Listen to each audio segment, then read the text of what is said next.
Crimson Trace offers a free Batteries for Life program that includes nearly all laser sights, electronic sights, and rifle scopes. Just register your product for a free set of batteries each year at crimsontrace.com.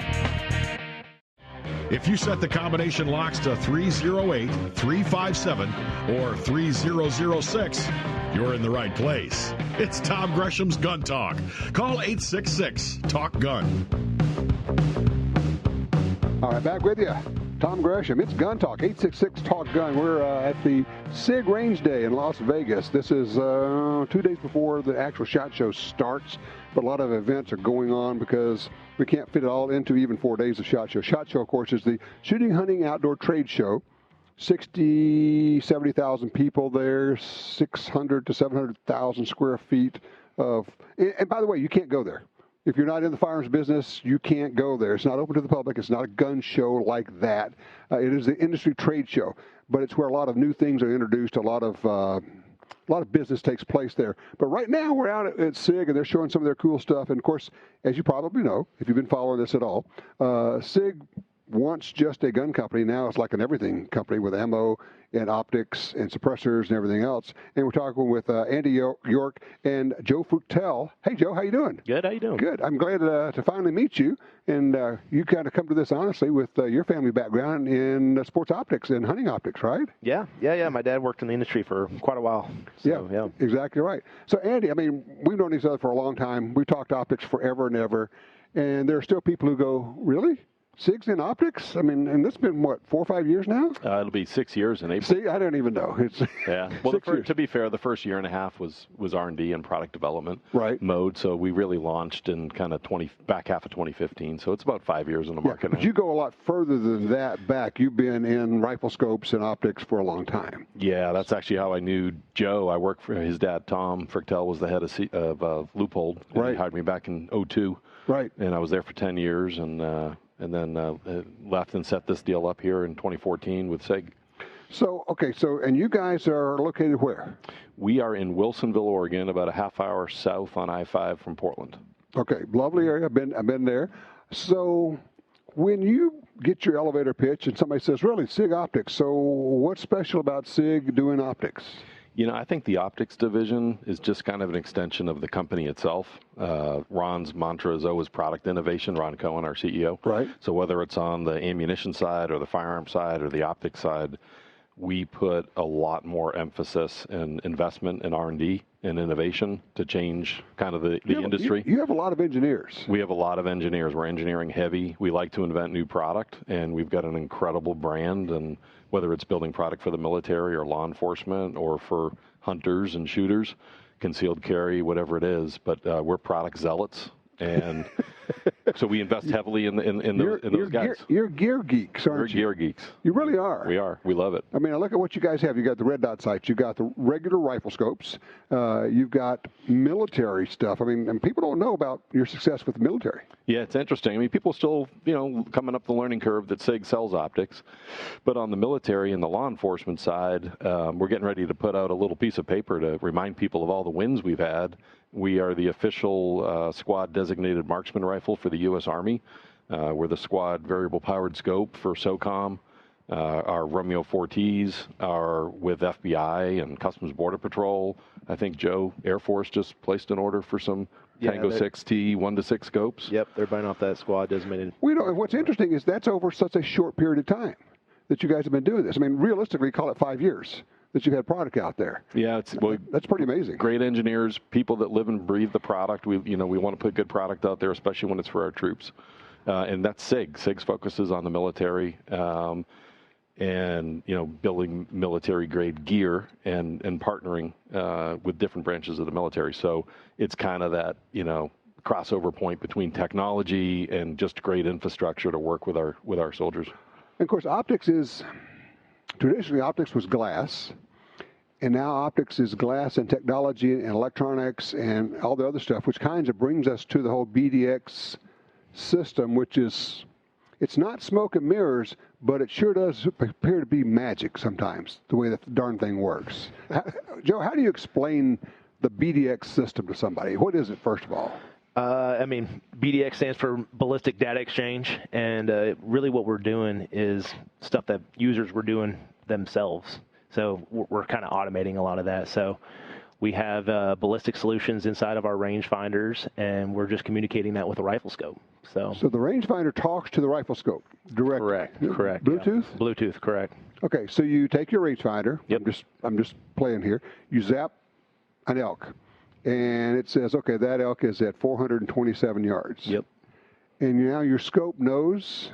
So the rangefinder will actually do the ballistic calculating inside of it. So it'll say it's 400 yards, and it's 5 MOA of drop, and you need 3/4 MOA of wind hold, and it will send that information over to the rifle scope. The rifle scope displays it for you. So it actually moves the crosshair, moves the reticle. It will give you an illuminated dot down on that vertical stadium. Okay. Yeah. It gives you an aiming point. Exactly. You hold here, bullet will go where it's supposed to go.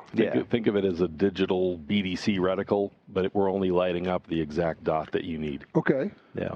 It's that Kentucky windage. I mean, you hold high back. Right. Instead of holding high back, you just put that dot right where you want it to hit. But the magic is, guys are out there, we're all hunters and shooters, and we all have a rangefinder of some sort, either on our in our hand or in our binocular, which we offer both of those now. And you can laser your target, and when you get on your scope, you don't have to think about anything. You don't have to turn dials. You don't have to dial it. You don't have to count down your reticle and figure out where your hold is. There's a dot lit up. Put the dot on the area that you want to impact and pull the trigger. Which is going to result in far fewer wounded animals being lost. Because and you guys know the drill. When you got your distance, you put the laser rangefinder on it, and now you have to physically convert that over to your scope. There are several steps there where you can make a mistake. Mm-hmm. Did I remember the number right? Did I get the right number of clicks in there? Did I turn it the right way? Did I, all this stuff that... Did I have a zero stop and crank back down and start from my zero? There are a lot of places in the chain there where you can screw things up, and the bullet doesn't go where it's supposed to go. Yeah, and the idea here is not really to encourage folks to shoot at extreme distance. That's not the play. The play is really, guys know what their gear and what themselves are capable of. Right. And whether that's 300 yards or 400 or 500, it's up to the shooter and the hunter to know what an ethical shot is, right? But when they've decided to take that shot, why overcomplicate it with a bunch of math and dials and trying to remember if before you pull the trigger? Right. Let's know that you have the right dot, and it really simplifies when you're in the heat of it and there's an elk and you've got a few seconds to pull the trigger. It's just a lot quicker to have one dot, put it on target, and pull the trigger. Joe, I know where you hunt. You're hunting kind of some of the same areas out in Idaho where I am. Yep. There's no cell phone service out there. Nope. Do you need cell phone service for your phone to your scope to make this thing work? No. In fact, the cell phone is really only used to configure the product. You use it, just makes setting up the product really easy with our BDX app. So you can go in there, select whatever bullet you want, put your muzzle velocity in there, and then you're done. You don't need your phone. You don't even need your phone at all. No, unless you want to change a setting. You don't need your phone. Yeah. And this year, to add to that, everybody I think is familiar with getting software updates on their truck, radio or whatever. Right. Would you like to update now or later, or that kind of thing? And the people know how to pair and bond speakers, or at least their sons or daughters do if they're my age. But still, as cool as BDX was, I think there's a little bit of technology barrier for people to say, okay, I've got to download this app and set up a profile, and I've got to pair and bond things. And I think we had, for all the cool benefits of BDX that was launched 2 years ago now, some people still, I think the gear geeks like us get it, understood it, but a lot of people were like, I don't know if that's too much tech. So here at SHOT Show, we're launching BDX 2.0. And it retains all of the functionality and the advanced feature sets of BDX, but it lets people get up and running quickly and easily out of the box. All right, hold that thought. I got to take a quick break. When we come back, I want to find out about BDX 2.0, what we're doing there. And also we'll talk a little bit about some of the other optics things you guys are doing, because you're like doing this magic stuff. It's pretty crazy. I think you got like guys in the back and you shove pizza under the door, and they do their magic stuff there. They're locked up. Yeah, exactly. All right, 866 Talk Gun. I will be right back with more gun talk.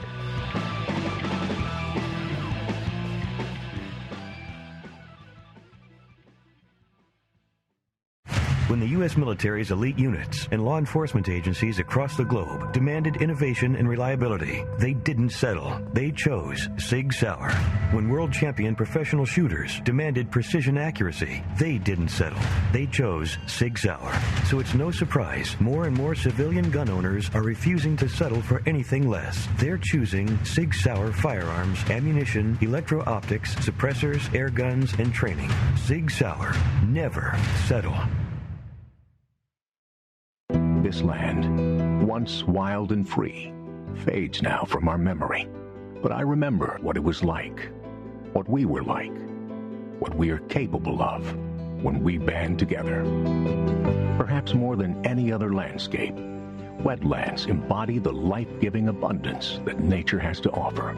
And perhaps more than any other organization, Ducks Unlimited is working to ensure that our continent's wetlands not only survive, but thrive for generations well beyond this one. These natural wonders are where waterfowl begin their cycle of life, where the deer and the antelope play, and where we, the people, gather together to see and share what makes the outdoors so great. The time is now to band together with organizations like Ducks Unlimited. The time is now to rescue our wetlands. Used guns can be a great value, but you have to know who you're buying from.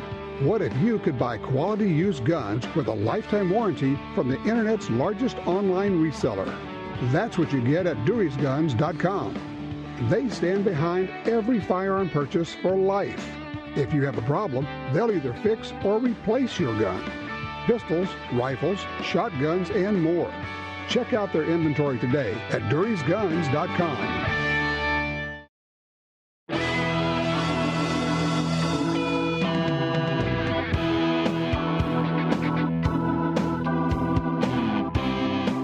With you, Tom Gresham. It's 866-TALK-GUN if you want to be a part of this. We're talking with Andy York, Tom Fruechetel. I go right back to your dad, who I've known forever and ever. Joe Fruechetel. Yep. So second generation in this. Yeah. Very cool. And just as we went to break, we were talking about the new BDX 2.0. What is that? So it was the idea was, get people up and running quickly. Take away the trepidation about technology, make it quick and easy for people out of the box, right? Sure. So the basic tenets of the system are if you buy a kit of a rangefinder and a scope, which we sell combo kits, sure, they're paired and bonded at the factory now. So out of the box, they're talking to each other. You don't have to go through the routine. The idea is how do you get people set up without needing the app, right? So if they want to now select a ballistic group, right? So we've come up with, Joe, 8 or 9 different ballistic groups? Yeah, there's 8 groups, and then the 9th one is just MOA holds. MOA holds. Yeah, so you can go into the rangefinder now without going into the smartphone, and you can just come with a little BDX card, 2.0 card, and you'll look up your by cartridge and muzzle velocity and projectile weight, and you'll say, okay, my 6.5 Creedmoor is in, I don't know, ballistic group 5. Right. Right? So you put that in the rangefinder when you're setting up your rangefinder. Right. And you're good to go. You range your target, and it's not going to give you that nth degree of accuracy for extreme long-range precision. Right. But for guys shooting deer out to 500 yards, totally fine. Just what I was going to say. Now, for the people to understand, these do not come in already sighted in on your rifle. No. You still have to zero it. You got to zero it at 100 yards. You got to put it on your rifle, and you got to zero it in. But after that, you can rock and roll. Yes, so sir. Yes, that's sir. very cool. So it's cool, and we put those same groups. So that's using the rangefinder. Yeah. And some guys maybe already have a rangefinder, and they don't want to buy the SIG, or they're not ready for that yet financially, or whatever. Guy says, I got $500 into a rangefinder. I'm not going to go. He may just want to buy the scope. So on the scope now, you can use that same BDX 2.0 ballistic card. Say I'm in Group 5. And you can turn on an electric digital BDC reticle in the scope directly by putting the illumination dial in setting 5, and then quickly turning the power selector ring from low power to high power 3 times. And when you do that, it's like take me back to Kansas, click your heels 3 times, boom, the reticle shows up, and you're good to go. You've got holdovers now from your 0 out to 500 yards, and those are digitally illuminated on the Stadia wire, so the cool thing is they scale with zoom. So most BDC reticles you have to use on high power. Here it's automatically scales. It sounds complicated, but actually what you're doing is you're making it easier to use. Yep. But you have to go to the website. I know you guys have got all the instructions and how it all works, all the stuff on the website. But I do want to move on because you're doing so much more than just BDX. I mean, that's a cool thing. It's a great technology. But some of the other stuff you're doing, actually incorporating that into other things you're doing. Yeah, so Joe's the product manager. He manages all of our product line guys. So why don't you talk about Sierra 6? Yeah, so Sierra 6 is kind of the next evolution. When we launched BDX, it was a Sierra 3. It's a 3X erector rifle scope. Right. So you're getting, your 3.5 to 10s, your 4.5 to 14s. Our Sierra 6 is going to be a 6X erector scope. What? Yeah, so you're going to have 2 to 12s, 3 to 18s, 5 to 30s. It just gets you a lot more zoom. And then we also fix a lot of things that we kind of noticed with the first one. We moved the Bluetooth module up onto the eyepiece a little bit, and it just gets a lot better connectivity. A 6-time power change. Yep. I mean, honestly, you remember, Andy, when we were told that's not possible. Back in the days, they told us you could not do that. Our optical scientists told us we were locked into it was called the optical triangle. Right. And it was, you trade off between zoom and what was it, eye relief and field of view. So and you can't get higher than How 3. do you cheat? How do you make this happen? Magic. You hire smart people. Wow. But seriously, when you got like a 2 to 12, what more do you need? It's like, that's crazy. For the average hunter, that does everything. And it's a compact, lightweight scope. Is it really? For backcountry. It's perfect. Yeah, it's really cool. Oh, I love that idea because I'm a real fan of low power variables. I think most people tend to overscope,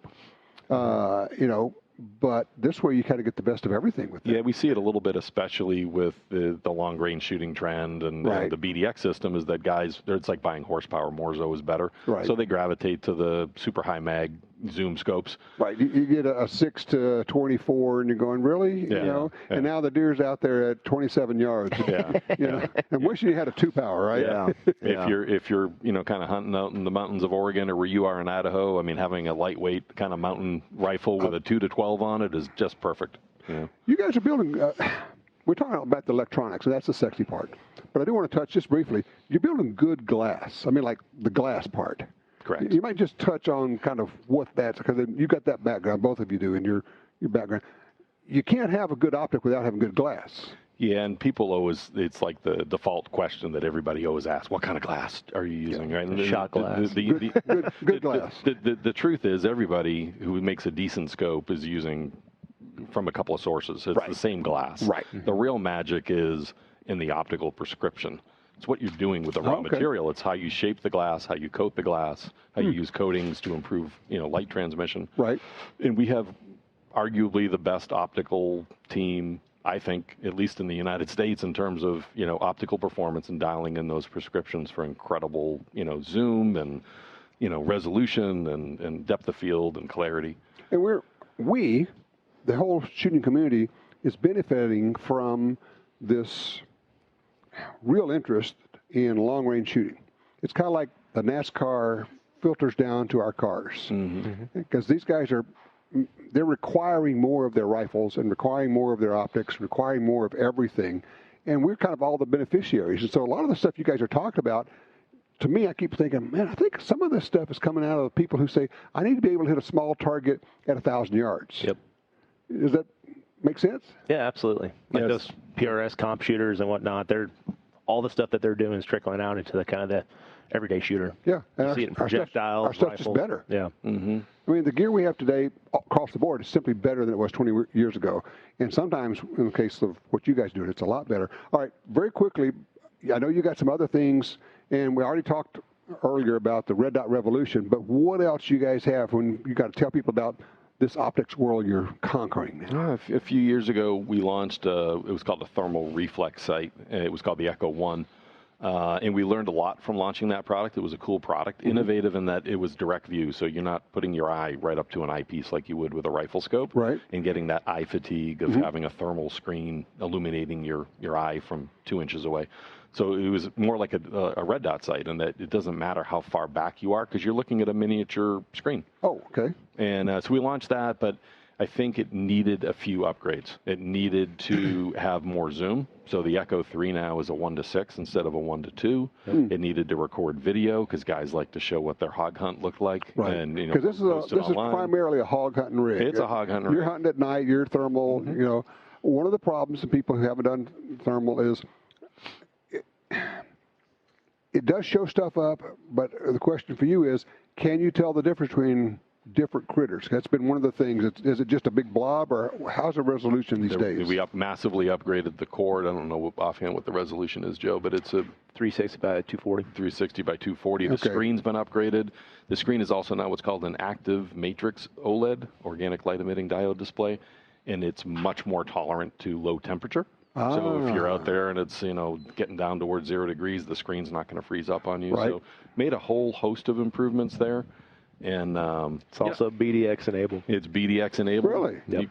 paint your own reticle on there or get your exact hold point on the screen. And I think really that at the end of the day, that's why it's called SIG Electro-Optics. It's, it's not just great. It's not just great mechanics and great glass, but we always look to infuse the products with just a new layer of innovation with electronics. Well, of course, for those if you've never hunted with thermal, one of the first things you feel is you go out there and go, well, this is like cheating. I mean, it really is. And you go, yeah, and I'm okay with that, because the object with hogs, the object is to shoot them all. That's correct. We're never going to shoot them all, but that is the object. And the landowners are saying, please come shoot them all. Yeah, over in Europe, actually, a good friend of mine, he's worked with us. He's our sales rep in Europe, Stefan Dossier. And his lease, it's like an inverted lease deal. It's like I don't know what you'd call it. It's not a Ponzi scheme, but it's a reverse mortgage. It's a reverse mortgage. He gets to hunt for free, but if he doesn't take his quota of wild boar, hogs, then the rancher, the farmer can charge him. No. So, okay, if you don't come up to your quota of shooting enough hogs, now I'm going to charge you. That's right. So basically, that's and that's where we are. Yeah, I like that deal with elk and mule deer. Yeah, I don't think we're going to get that one, but I do like the idea. That's why you need good equipment. That's right. That's Otherwise very cool. All right, obviously, 6hour.com. People can find out all the stuff you're doing and all the new things, because you're introducing things throughout the year. Mm-hmm. Thanks, guys. I mean, I love the idea. As you say, it's SIG Electro-Optics, and just what you guys are doing is so impressive. A 6x magnification is stunning. I can't wait to get my hands on that. Mm-hmm. Really cool stuff. It's great glass. And Joe, keep up your flying training, man. Yeah, I will. We'll talk airplanes as soon as we get off the air here. Absolutely. All righty. All right, if you'd like to join us here, it is 866-TALK-GUN. We'll get you in. It's very simple. We're at the SIG Range Day, and we'll talk about everything. We'll even talk about what's going on in Virginia. Are you going? What have you heard? 866-TALK-GUN. On Gun Talk, the answer is always yes.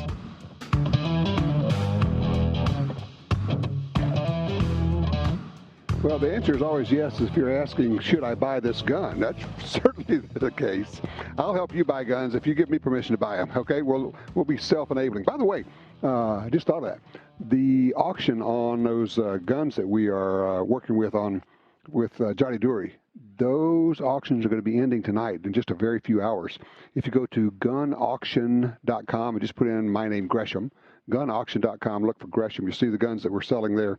One of them, we're raising money for the Second Amendment Foundation with it. That's the one-of-a-kind Ruger No. 1 in 6.5 PRC. Gorgeous, gorgeous gun. Stunning piece of wood on that rifle. But take a look at some of those. Okay, we're joined right now by a fellow who has been doing some spectacularly good journalism on the Second Amendment, Stephen Kotowski with the Washington Free Beacon. Stephen, how are you, sir? I'm doing well. How are you? Excellent. Now, you had this, I actually want to talk about two things. We'll get to Virginia, but right now, you had this story where you really broke the news, this huge March for Our Lives anti-gun rally that was held in D.C. with tens of thousands of people there. And a buddy of mine was actually in the middle of that. He was there, and he said, yeah, these quote-unquote students are coming into the stores or coming in for lunch, and they have a $5 bill stapled to a $10 bill, and that is their lunch money, and there's somebody out there handing them these lunch vouchers, and there's all this money there. And we were told at the time that this is a grassroots effort, and people have just, contributed to that. And at the time, we were very skeptical. Now you have given us the information. What was really going on here? Yeah, so March for Our Lives just filed their first 990 tax form with the IRS, and that's public information. So it shows essentially that all of their money came from large donors. 95% of it came from contributions that were of $100,000 or more.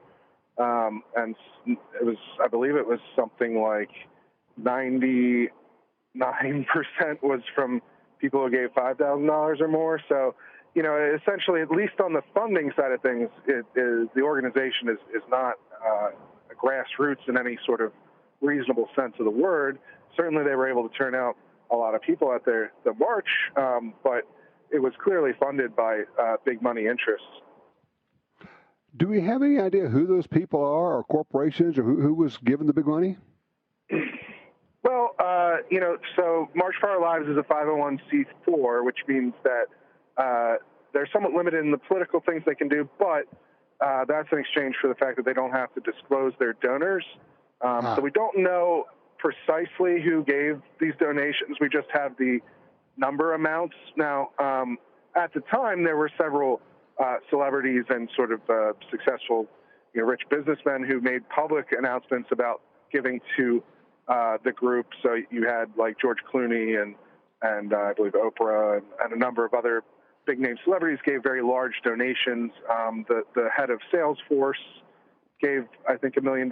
So we do know a little bit from what people have announced publicly, but we don't know specifically who all these donations actually came from, which is common for these kinds of groups. Yeah, I understand that. It makes sense. So when you came out with this story, have you gotten any reaction, or did you reach out to March for Our Lives for a comment? Yeah, of course, we always reach out to comment from people we write about, the Free Beacon. So unfortunately, they didn't have anything to say back to us. So, I guess the numbers just kind of speak for themselves on that front. Exactly. So are you headed for Virginia? Yes, actually, I'm literally driving there right now. I thought I might have caught you doing that. Tell you what I'd like to do. I'm going to take a quick break here. When we come back, I want to get you to give us an update with this. It is Lobby Day. It's not a protest. It's, VCDL has been doing this for years, but you've been covering this, and this is different in so many ways. And a lot of different parties partaking in this one. So we're talking with Stephen Katowski from the Washington Free Beacon. When we come back, we'll get an update with what's going on in Virginia as he heads there literally as we speak. We'll be right back.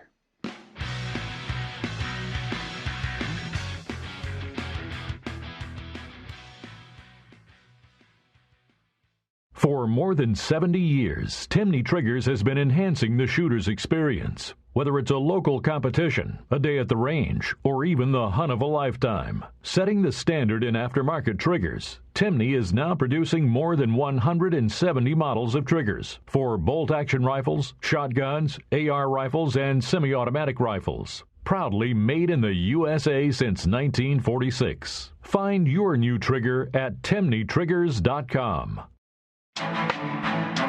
Attacks happen every day. How will you react? See real people put into real-life criminal attack situations on First Person Defender.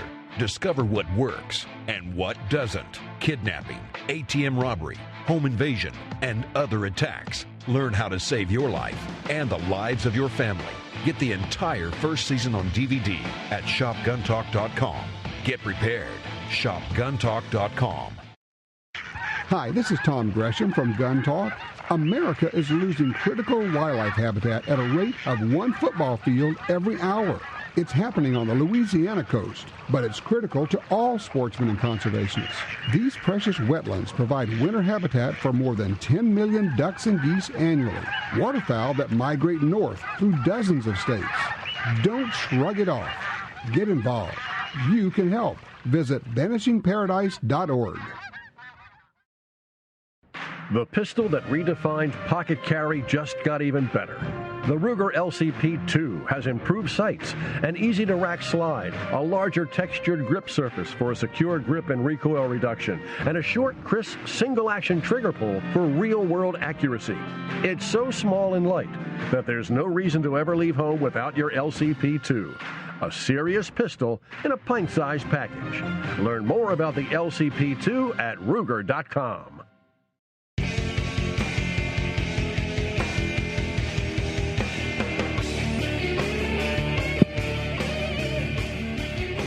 All right, back with you here. We're talking with Stephen Gutowski. He's a writer with the Washington Free Beacon, literally driving right now on his way to Virginia to the VCDL Lobby Day. Now, VCDL, Stephen's been doing this for years and years. It's always been peaceful.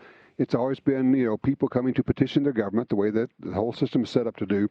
This year is different because, of course, the Democrats taking control of the General Assembly and saying they're going to pass all these gun restrictions, gun bans, everything else.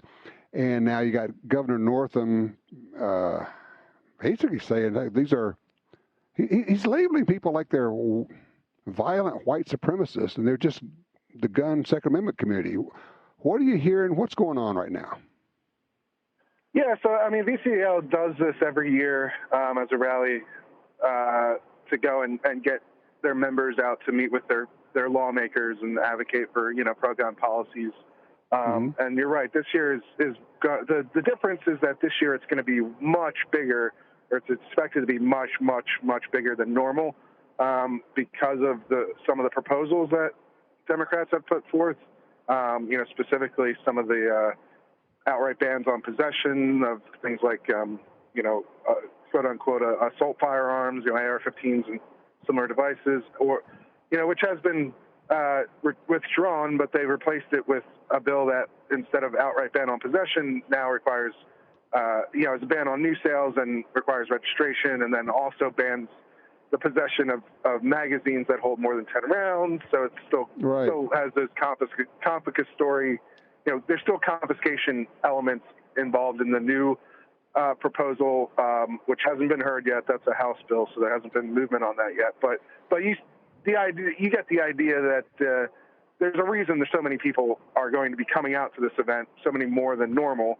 it's specifically in reaction to the legislation that's been put forth. And this piggybacks onto the Second Amendment sanctuary movement, where they've had thousands and thousands of people showing up at, dozens and more than 100 meetings where we have more than 100 sanctuaries set up, whether it be counties or cities, Second Amendment sanctuaries. So we've got all that, and then piggybacks into this. And now I just read that they're setting up fences, and the state, the governor, is saying, we're only going to let in so many Second Amendment activists, but we're not going to tell you how many that is. Yeah, well, so there's been 135 sanctuaries across the state at this point, and there have been basically individual rallies or meetings for each one of those sanctuaries, and none of those have experienced any violence to this point.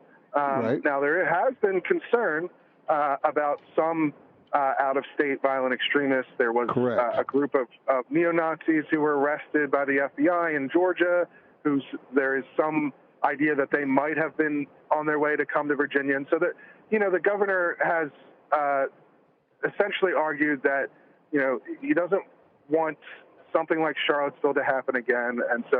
And because of these threats from people outside the state, that he wants to essentially make the grounds outside of the Capitol where the rally is going to be held a gun-free zone. You wouldn't be allowed to bring, any guns inside of that area, which has been fenced off and has there will be a single entrance that's manned by police, and we'll have metal detectors to screen people going in. I don't know about anything yet about the attendance restrictions or anything like that. You still be able to carry outside of that area, in Richmond. That's basically just a couple block area where they're having the rally before people go to actually meet with their lawmakers. But that's what the argument has been over, this sort of gun-free zone that the governor has set up with emergency powers. There was a legal fight over whether or not he had the authority to do that, which honestly hasn't been resolved. It's temporarily resolved. It'll essentially, the gun-free zone will be in effect tomorrow. There's no chance that that'll be overturned before tomorrow.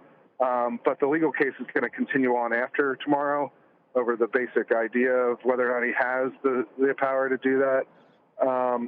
But for tomorrow, there will be a gun-free zone. VCDL is telling people to comply with that measure, and if they don't want to be disarmed, or they're not comfortable with going into the fenced-off area, then they can, rally outside of that area and they can still legally carry there, as long as you don't go into the legislative buildings, which have a ban as well. There's an optics issue for me of the government fencing off an area where people can go to petition their government, saying, okay, this area we're going to fence off and you can't come in here. I mean, basically, if you have your firearm with you, which is legal any other time. I mean, yesterday it was legal to walk over that piece of ground while you're wearing your legally owned firearm. And next week, after this is over, it'll be legal to do that. For them to say, we're going to block this off now. They're, the optics of we're putting up chain link fences and fencing in or fencing out certain people. It's kind of the whole you people or people like you concept. But there should, I mean, I'm hearing numbers of there could be in excess of 100,000 people there tomorrow. Yeah, I mean, it's not clear how many people are going to show up. I would imagine tens of thousands is the minimum. Yes, I would think so. It's hard to say beyond that. And I will say that, there will be a very heavy police presence there. So, if people are, obviously there's always concern about personal safety if you're not allowed to carry your firearm on you. But at the very least, there will be state and local police at the rally providing security. So there is that. And so, it'll be interesting to see what people decide to do. VCL has asked members that they essentially want 10,000 people to be in that fenced-off area so that they can show, that there is a large crowd. And then they asked everyone else to stay outside of it and continue to be armed. And essentially they said, the legal fight over the emergency declaration will continue on so that they can prevent it from happening again. But for tomorrow, they've asked everyone to, just to essentially not.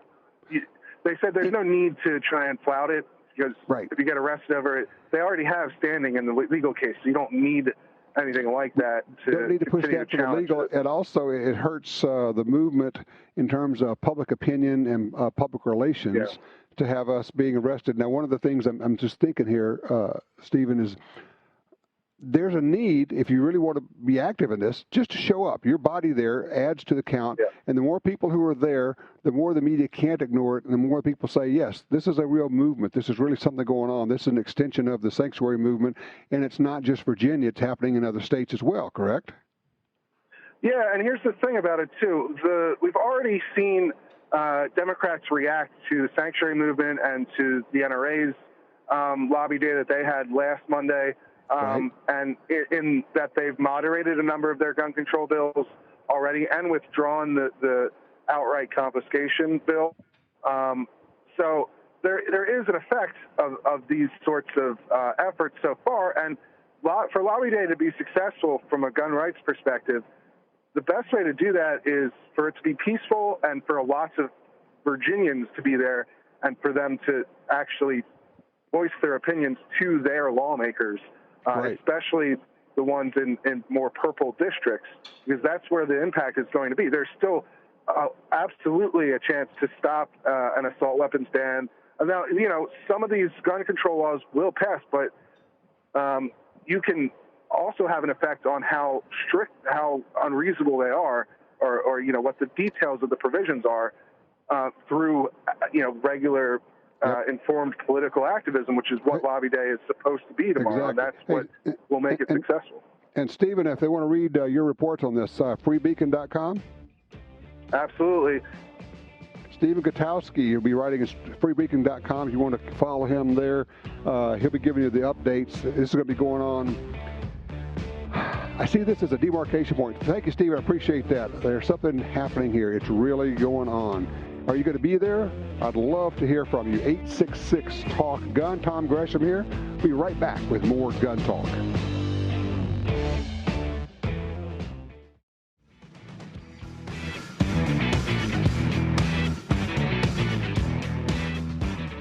Interesting.